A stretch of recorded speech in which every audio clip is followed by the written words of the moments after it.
நல்ல தகப்பனே, இந்த காலை வேலைக்கா என்று சொல்லுகிறோம். இந்த நாளில் நாங்கள் வேதத்திலிருந்து சில காரியங்களை கற்றுக்கொள்ள முயற்சிக்கிறோம். நீர் எங்களுக்கு சொல்லி காடும்.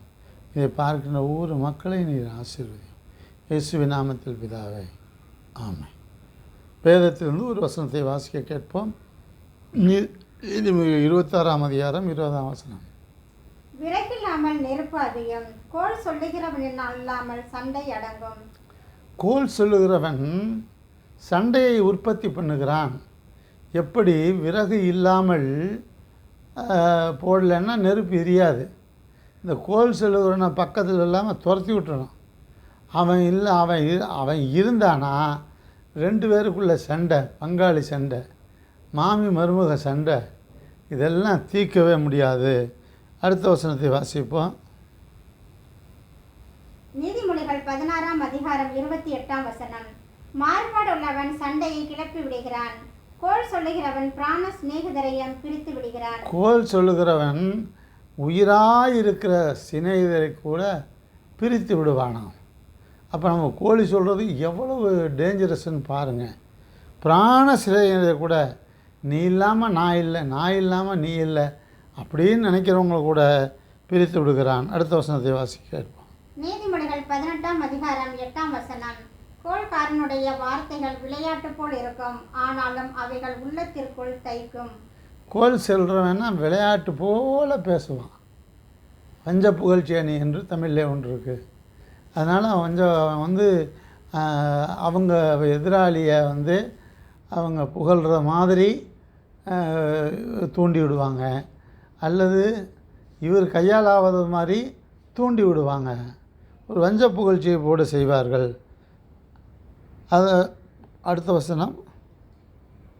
லேவியராகமம் 19ஆம் அதிகாரம் 16ஆம் வசனம். உன் ஜனங்களுக்குள்ளே அங்கம் எங்கும் கோல் சொல்லி திரியாயாக, பிறனுடைய இரத்த பலிக்கு உட்பட வேண்டாம், நான் கர்த்தர். பாருங்க, உன் ஜனத்துக்குள்ளே அங்கங்கே கோல் சொல்லாத. அப்படி சொன்னீங்கன்னா இரத்த பலி கூட ஏற்படும், சாவு கூட ஏற்படும். அந்த சாவினுடைய இரத்த பலியை உன்னிடத்திலே கேட்பேன் என்று கர்த்தர் சொல்லுகிறார். ஒரு சின்ன விஷயந்தான் கோல் சொல்கிறது.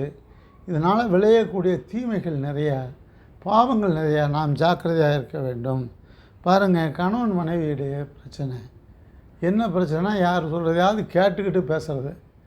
அவங்க இப்படி சொன்னாங்க, இது உண்மையாக பொய்யான்னு தெரியலன்னு விசாரிக்கிறதில்ல.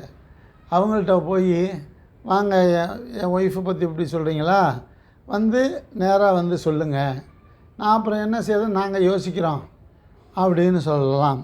அடுத்தது, பிள்ளைகளிடம் முன்பாக எதையுமே பேசக்கூடாது.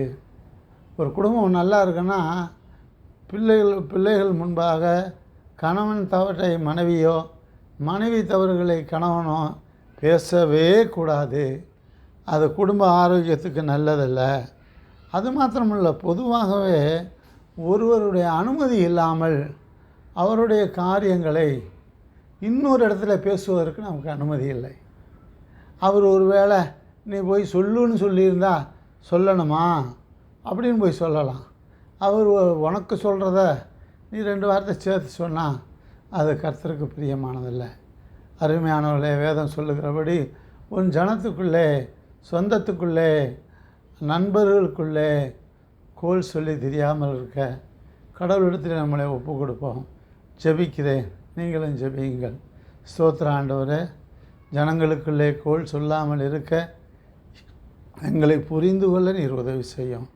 இதை பார்க்குற மக்கள் ஒவ்வொரு வீட்டிலும் சமாதானம் பொங்கட்டும். ஆசீர்வதிங்க, காத்துக்கொள்ளுங்க. நாங்கள் எங்கள் பிள்ளைகளை நாங்கள் சரியாய் வளர்க்க நல்ல வழிகாட்டியாய் விளங்க உதவி செய்யும். இயேசுவின் நாமத்தில் பிதாவே, ஆமென். கர்த்தர் உங்களை ஆசீர்வதிப்பாராக. ஆமென்.